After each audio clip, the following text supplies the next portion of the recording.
जय माता दी। हरे कृष्णा, राधे राधे। आज हम श्री कृष्ण और एक गरीब कन्या की कथा का वर्णन करेंगे।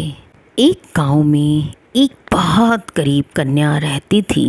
उसके पास ना तो धन था, ना ही अच्छे वस्त्र थे, परंतु उसके हृदय में श्री कृष्ण के प्रति अपार प्रेम और अपार भक्ति थी। वह रोज अपनी गाय का दूध निकालकर बेचने जाती थी, क्योंकि उस कन्या की एक ही गाय थी और वो भी बहुत कम दूध देती थी।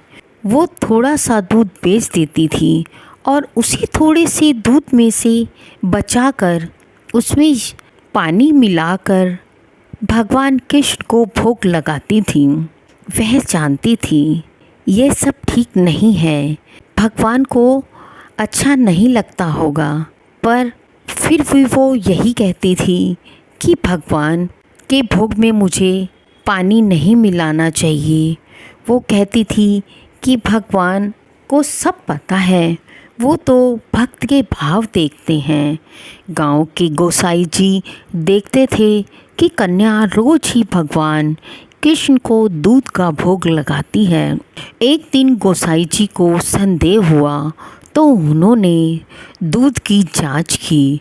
जब उन्होंने दूध की जांच की तो दूध में एक छोटी सी मछली निकल आई। गोसाई जी उस कन्या पर बहुत ज़्यादा क्रोधित हुए और उन्होंने उस कन्या को कहा, आज के बाद कृष्णा जी को भोग मत लगाना, तेरे दूध में अशुद्धि है। ठाकुर जी तेरा ऐसा दूध कभी स्वीकार नहीं करेंगे। उस गरीब कन्या का दिल टूट गया और वे रोते रोते अपने घर चली गई, पर उसने किसी से कुछ नहीं कहा। फिर अगले दिन वो कान्हा जी को दूध चढ़ाने नहीं आई और उस रात वो रोते रोते ही सो गई। सोते हुए भी उसकी आंसू आंखों से बह रहे थे।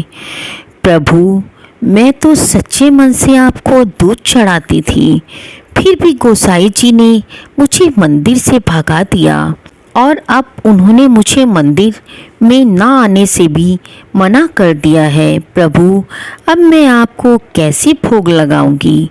यही सोचते सोचते उसकी आंख लग गई। भगवान श्री कृष्ण उसके सामने प्रकट हुए और बोले, बेटी, तेरा भोग मेरे लिए अमृत के समान है। तू तो पानी मिलाकर मुझे दूध चढ़ाती है, वो पानी मिला हुआ दूध भी मुझे अति प्रिय है, क्योंकि उसमें तेरे प्रेम की मिठास है। भोग का मूल्य नहीं, भावना ही सबसे बड़ा उपहार है। श्री कृष्ण ने उसे आशीर्वाद दिया और अंतर्धान हो गए।